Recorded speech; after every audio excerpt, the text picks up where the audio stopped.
What's going on, everybody? I know I'm way overdue, 3 weeks overdue to be exact. I'm Troy Rawlings, and this is Relationshit in the News.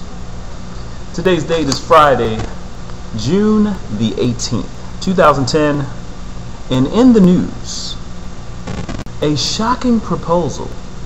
NBA champ has a big baby. If you like it, put your name on it.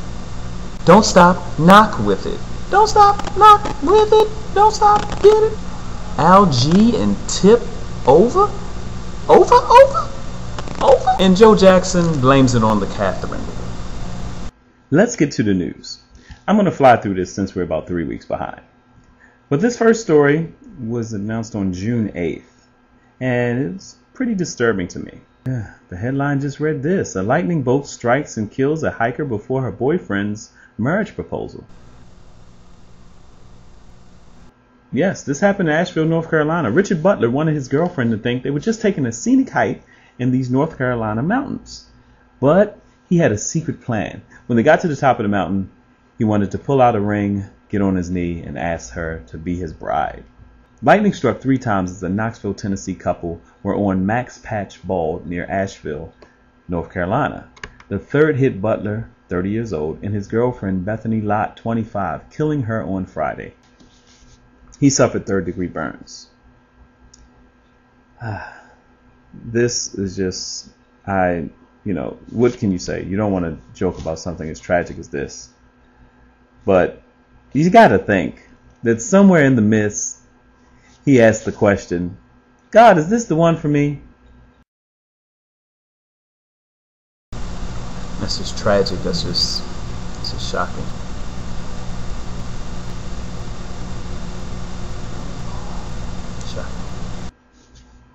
In other news, reality TV star Khloe Kardashian and her husband, Los Angeles Lakers star Lamar Odom, and now NBA champ Lamar Odom, are expecting their first child together.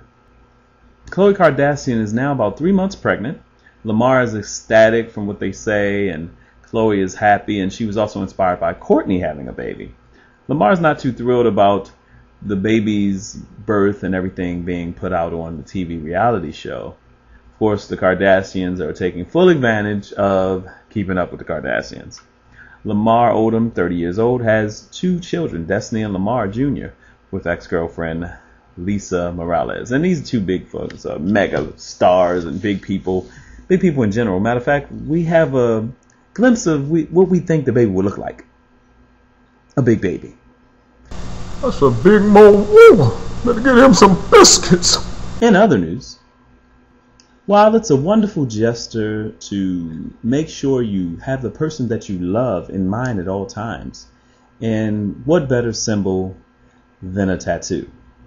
Well, unless you got stuck with paying $50,000 a month in child support and alimony after you get divorced from the person who you actually have their name on your arm.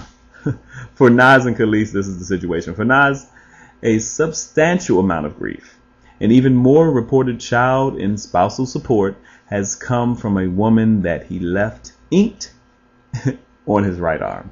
There are now reports that Nas has chosen to get rid of the tattoo. Maybe he can get it covered with a McDonald's milkshake or a Wendy's Frosty or some shit that's hard to go down. I don't know.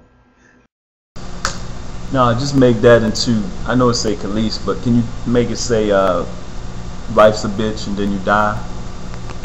And has some buildings coming out of it from Queensbridge.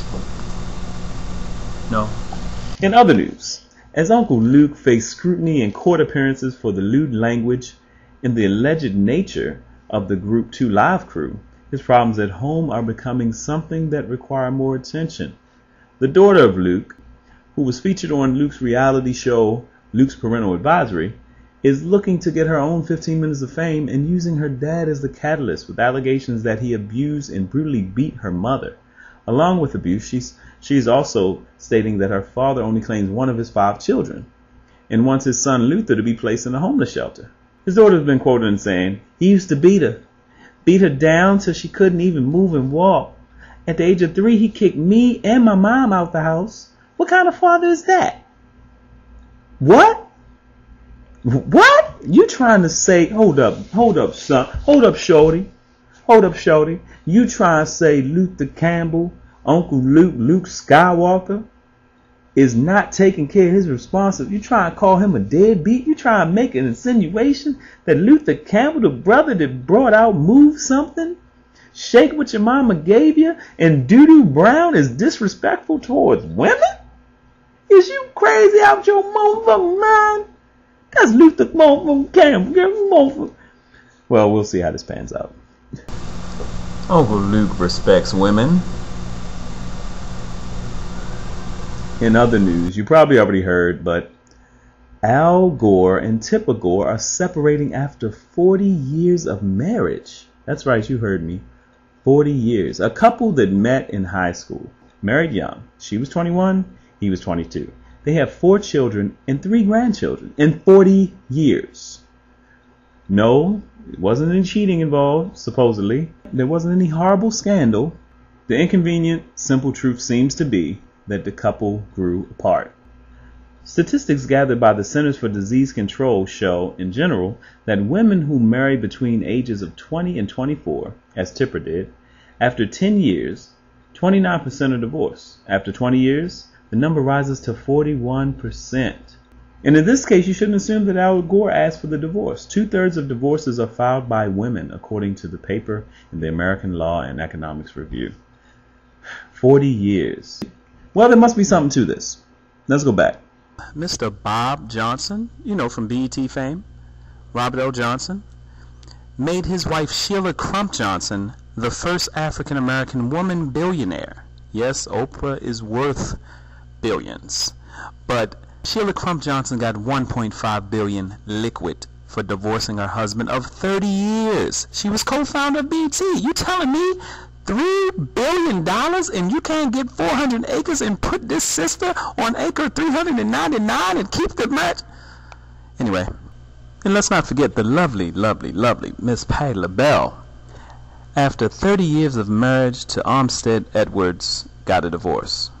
Still sketchy why, but I really don't care. 30 years, children, success, I wish them the best. But Patty, call me with your fine ass. In other news, Joe Jackson is continuing to make headlines for his odd behavior after the death of his son Michael Jackson. Joe Jackson claims that it's Katherine Jackson's fault for their son's death. That's right, in an interview with News of the World, Joe claims that he begged his wife to go visit Michael because he looked thin and pale. She refused. According to Joe, the king of pop was a mama's boy and would always listen to his mother. And I quote, "I had begged her to go over there and stay with him, but she insisted he needed his privacy and gave him the slack she thought he needed. A child would listen to his mother more than his father, and Michael was a mama's boy. He was a little pussy." I'm sorry, he didn't, and he just said mama's boy. I added the pussy. Michael was mama's boy. He listened to her.